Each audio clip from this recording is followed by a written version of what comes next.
Hola a todos, bienvenidos a su clase de recuperación de matemáticas. Esta clase está diseñada para hacer un refuerzo del módulo que ustedes desarrollaron y que algunas personas quedaron pendientes de realizar el respectivo taller. Entonces es también para soportar este taller.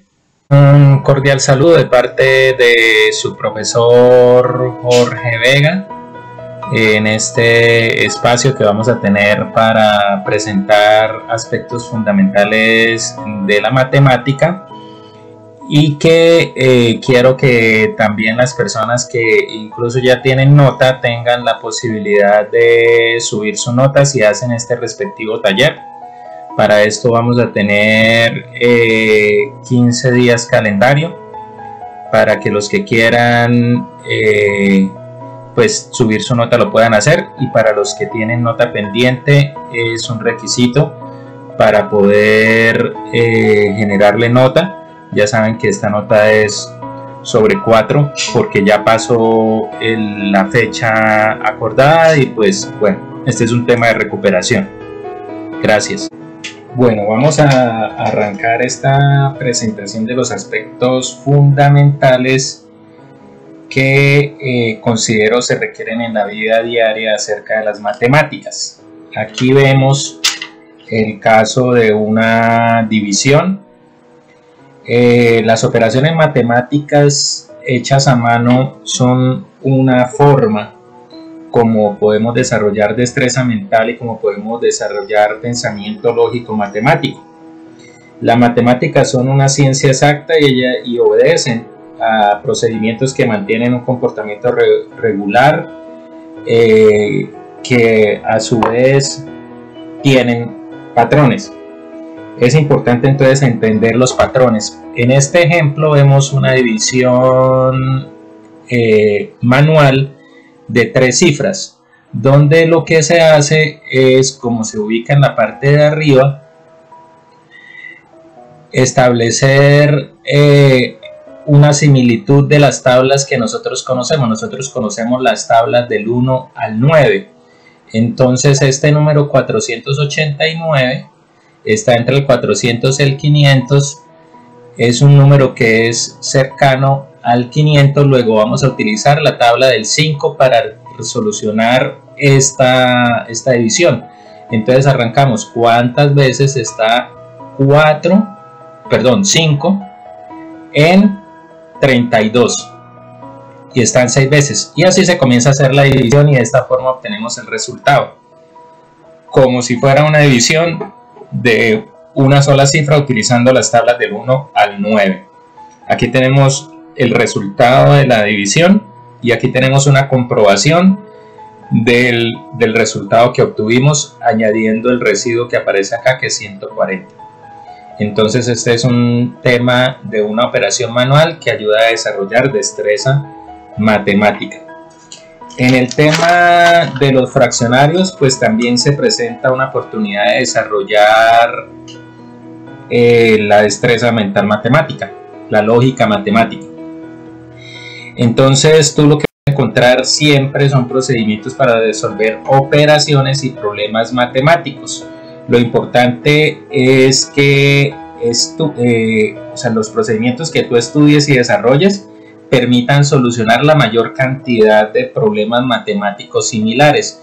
Muchas veces ocurre que los textos matemáticos y algunos docentes de matemáticas se concentran solo en los problemas sencillos y establecen como reto a los alumnos pues desarrollar los problemas y situaciones complicadas, y pues en realidad lo que uno tiene que entender es que existen unos procedimientos para solucionar una gran cantidad de problemas que tienen unas similitudes.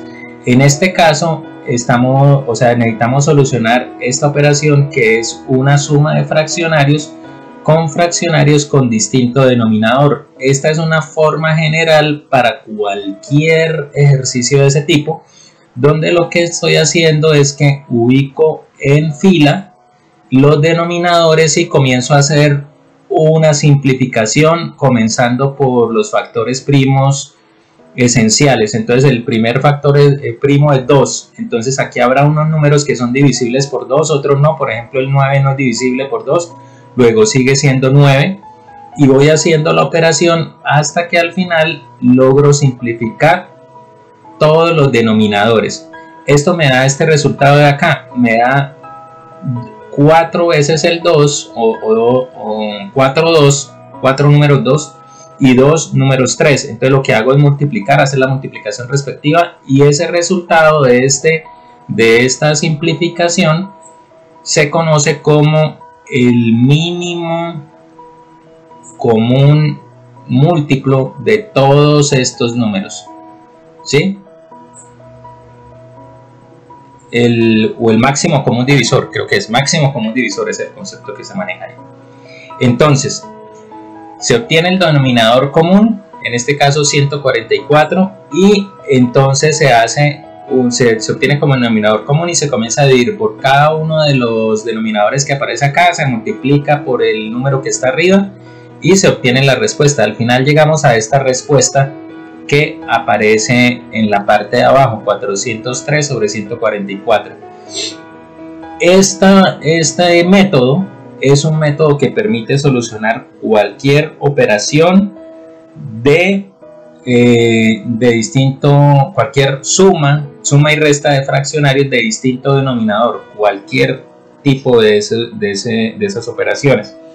Y los pasos: primero es simplificar todos los denominadores y con esta tabla obtener esta lista de denominadores para obtener así el mínimo, el denominador común, y obteniendo el denominador común hacer la división respectiva de cada denominador, la multiplicación por el numerador, la respectiva operación que aparece en la parte superior y obtener así la respuesta.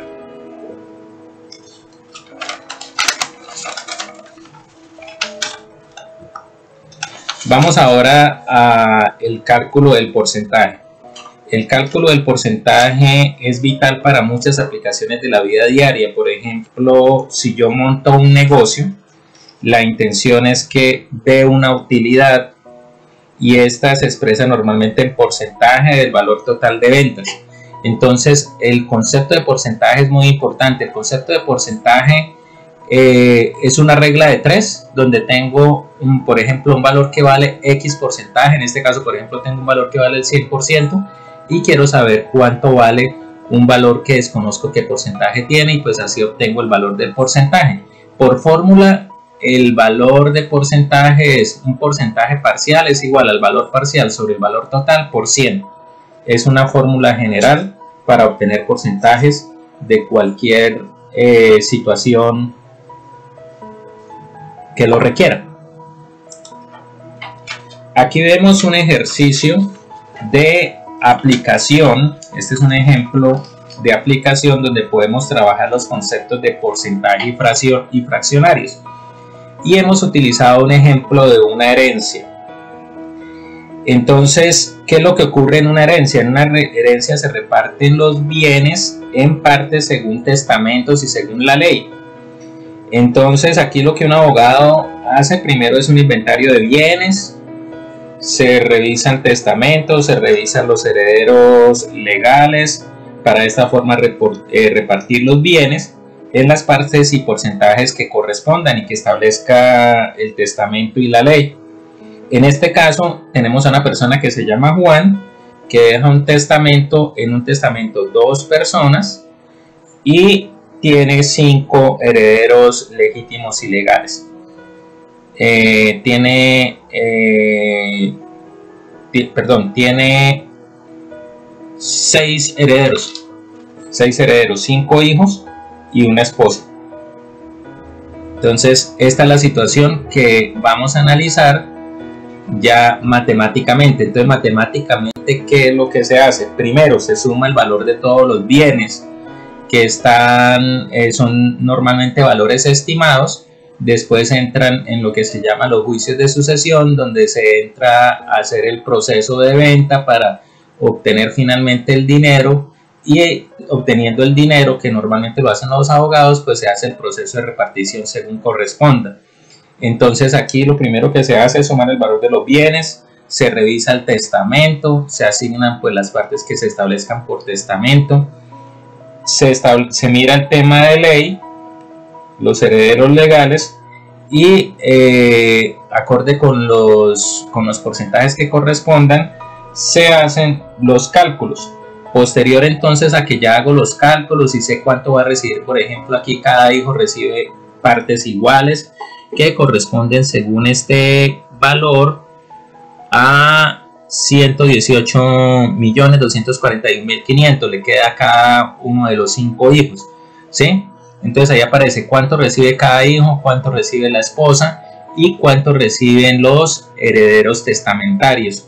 Entonces el siguiente paso pues es el proceso de venta de los bienes para hacer la repartición de la herencia como pues por parte del abogado. Este es un ejercicio muy común de aplicación del concepto de porcentajes con el tema de los préstamos bancarios. Estos casos son muy comunes. Y son necesarios entender y son de la vida diaria, porque el tema específicamente para el tema de apalancarse financieramente, o generar recursos, normalmente tengo que apalancarme del tema de bancos. Este puede ser el caso de muchas personas como ustedes, que de pronto están pensando en capitalizar a través de bienes raíces. Hoy en día, pues con lo que sucedió, con lo que está sucediendo con el tema de la pandemia, todos sabemos que no podemos depender de un empleo. Ya entendemos que no podemos depender de un empleo y tenemos que buscar la forma de generar recursos. Esta es una forma de generar recursos. Entonces tenemos a Andrés, que parte de un ahorro que él tiene, y él lo que hace es que detecta un terreno que tiene un valor establecido, y detecta también y habla también con una persona para hacer los arreglos de ese terreno y construir una vivienda.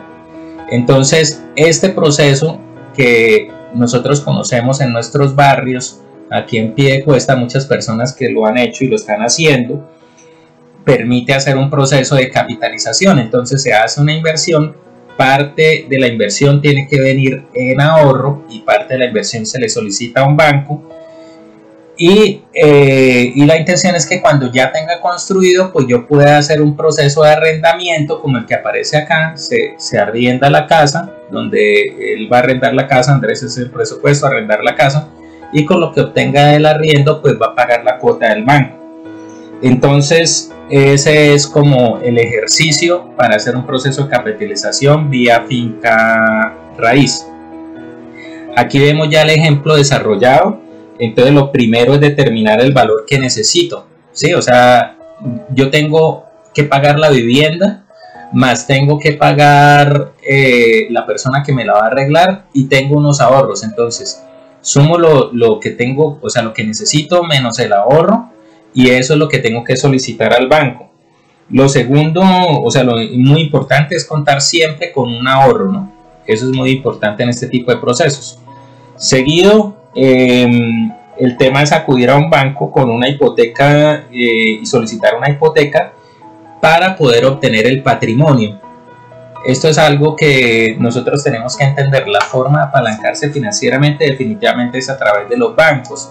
Entonces los bancos me pueden hacer préstamos para obtener patrimonios o para construir negocios. Entonces el tema es que yo sea inteligente en la forma como utilizo esos préstamos. En este caso pues lo va a utilizar para un bien que posteriormente va a arrendar, y después de que termine de pagarlo pues el bien queda totalmente a nombre de Andrés en este caso, ¿sí? En este paso es importante analizar varios factores. Es importante analizar el interés que me está ofreciendo el banco. Puede ser que si yo no sé manejar ese concepto de interés y el porcentaje de interés, puede ser que esté haciendo un muy mal negocio. entonces tengo que revisar el valor del interés del préstamo, que normalmente cuando son varios años, como en este caso que son 15 años, pues tienen que ser valores por debajo del 1%. Y la otra cosa es revisar si cuando yo haga el análisis de la cuota que tengo que pagar al banco y también haga análisis del valor de metro cuadrado, porque es importante que yo negocie bien, y si estoy estableciendo que es en determinado estrato, en determinada zona, yo puedo establecer si eso comercialmente es viable o no, y si es buen negocio o no. Entonces el tema es analizar esos factores para finalmente encontrar una cuota que tenga que pagar mensual. Por ejemplo, en este caso, que tiene que pagar 1.142.800 mensual, pero que con 750.000 de arriendo se convierten en 442.800, y que sea un valor viable para mí, porque este valor voy a tener que sacarlo mes a mes para que al finalmente el predio quede para mí, o sea, se convierta en un patrimonio, se convierta para Andrés en un patrimonio. Entonces es muy importante hacer esos procesos de análisis y hacerlos juiciosamente utilizando los conceptos, el concepto de porcentaje que se aplica en el interés, sobre todo se aplica en el tema del interés, ¿sí? Para entender ese manejo del préstamo y las cuotas que tengo que pagar. Vamos a ver ahora el caso de la regla de 3. La regla de 3 es una de las herramientas más prácticas de la matemática. La ventaja que tiene la regla de 3 es que parte de una relación conocida de dos variables, en este caso de la receta entre número de platos y cantidad de determinados ingredientes, y lo que permite el valor de la receta es que aplicando regla de 3 se pueda calcular para n personas. El mismo plato se puede calcular para n personas, siendo n cualquier número natural, ¿sí? Entonces ese es el caso de la aplicación de regla de 3. Aquí ya la vamos a ver en la aplicación matemática, donde aquí vemos que se aplica para dos ingredientes, para el tema de los huevos y para el tema del queso crema. Entonces parto de ¿qué? Parto de una relación conocida, que es, la receta dice que para 2 personas requiero un huevo. Entonces el tema es que voy a hacer una receta para 20 personas, entonces ¿cuántos huevos requiero? Entonces la operación, la regla de 3 lo que dice es que multiplico los lados que cruzan la X, y lo divido en el lado opuesto a la X. Entonces aquí multiplico 20 por 1 y lo divido por 2 y me da 10. Entonces finalmente requiero 10 huevos. Aquí se calcula el ingrediente queso crema.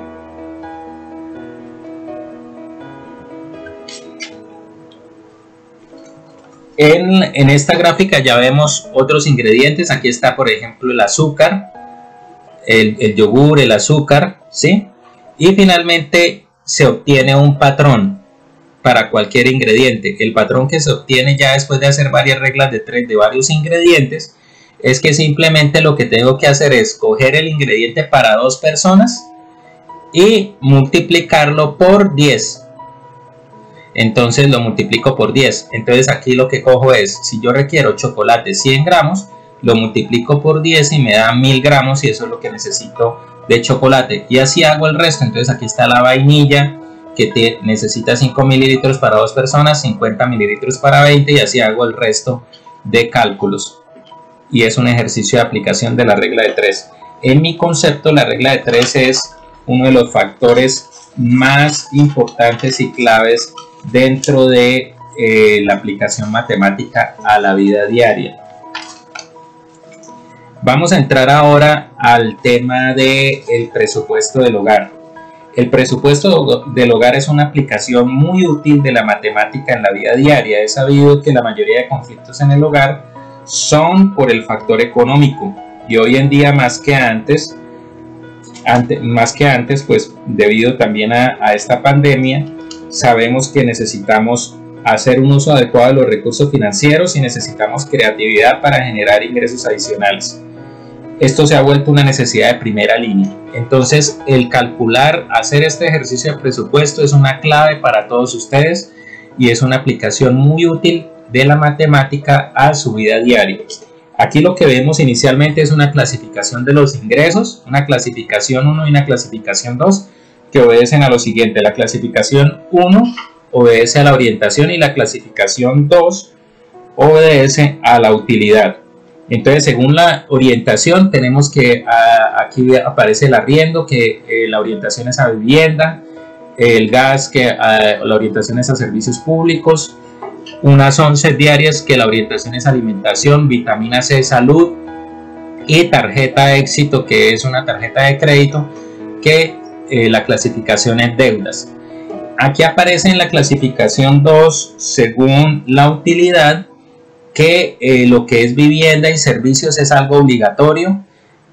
Unas 11 diarias en realidad son innecesarias, la vitamina C puede ser ocasional y las deudas deben ser innecesarias, ¿sí? Entonces aquí aparece esta clasificación, que es importante que yo aprenda a clasificar, y la intención es que yo hoy en día trate de eliminar todo lo que sean gastos innecesarios y también en lo posible gastos ocasionales que pueden estar afectando mi presupuesto.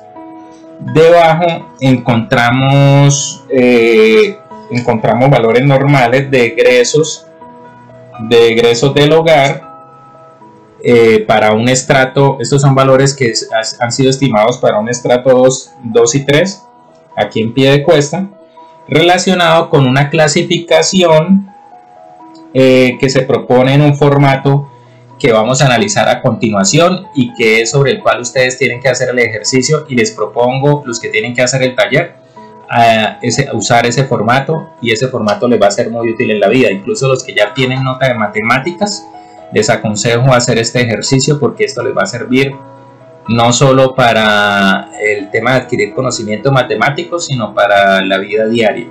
Entonces aquí aparecen los factores que son vivienda, servicios públicos, compras del hogar, transporte, salud, educación, deuda, recreación, inversiones, ayuda a otros y varios.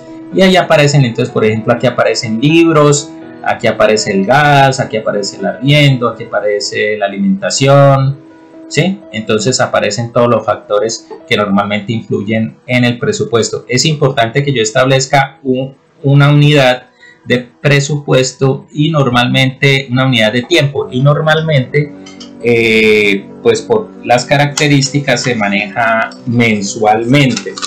Entonces es importante que yo tenga claridad que todos los valores tienen que hacerse por mes. Así yo de pronto tenga gastos como la alimentación, que pueden ser diarios con las compras que hago en una tienda, o que pueden ser quincenales, como el tema de las compras que hago en supermercados.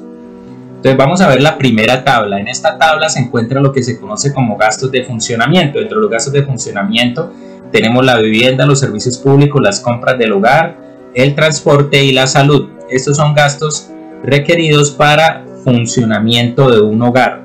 Este es el cálculo que nosotros hicimos para el hogar de nosotros, con los gastos mes a mes, gastos reales de mes a mes. Entonces aquí lo que vemos es que en esta tabla, en el caso nuestro, de nuestro hogar, los gastos de funcionamiento que obedecen a este valor 3.850.000 corresponden a 72.64%, y lo que se sugiere acá es que sean el 50%.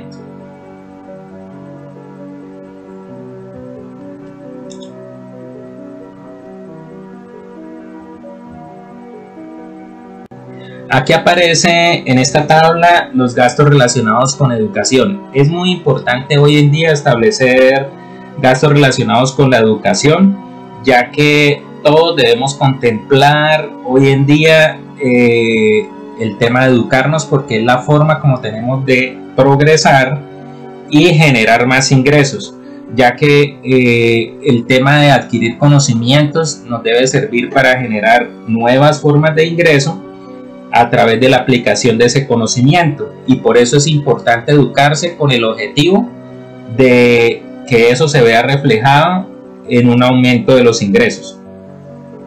También aparecen las deudas, que en lo posible, aquí aparece un valor de 100.000 pesos, y en lo posible estas deudas deben ser tendientes a 0%, o sea, deben ser 0%, o sea, se debe tratar de evitar el tema de las deudas en el hogar para tener un presupuesto sano.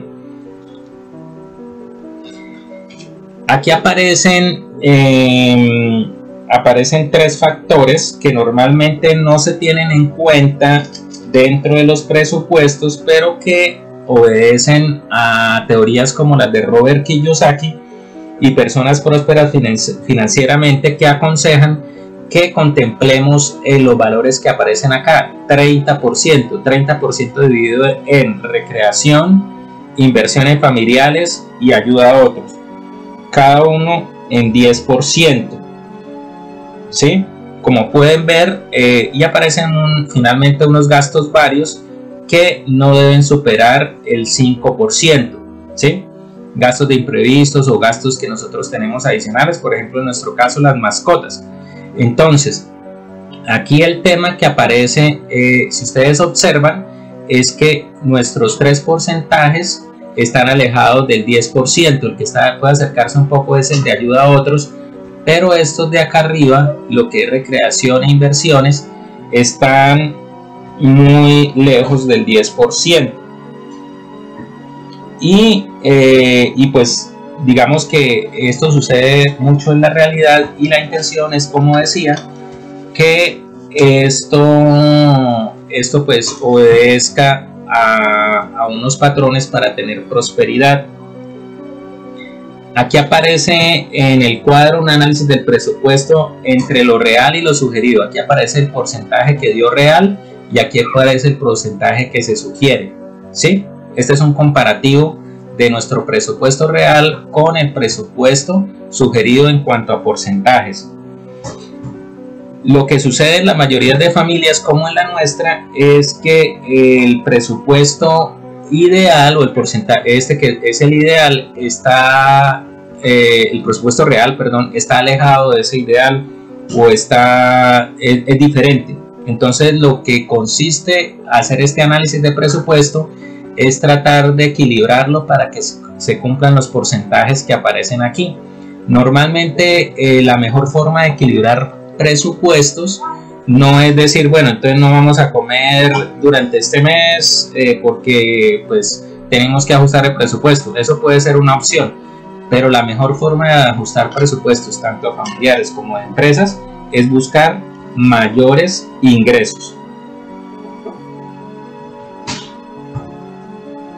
Aquí también es importante analizar lo que los expertos sugieren del 30% que aparece acá, porque la forma de que nosotros tengamos prosperidad financiera es que seamos capaces de generar bienestar para nosotros, nuestras familias y otras personas que necesiten una mano. Hoy en día, por ejemplo, personas como Bill Gates miden la prosperidad como la capacidad que tienen de ayudar a otros. Y así pues son las personas que en realidad obtienen la prosperidad ideal, que es obtener dinero para con ese dinero tratar de ayudar a la mayor cantidad de gente posible.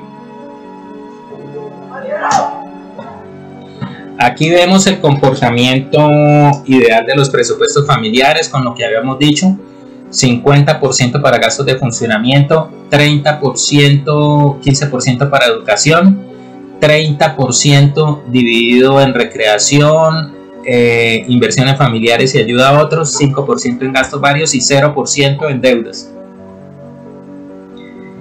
Finalmente, este es el cuadro donde se reportan los ingresos relacionados con el aporte de cada uno de los miembros de la familia, sin importar su edad.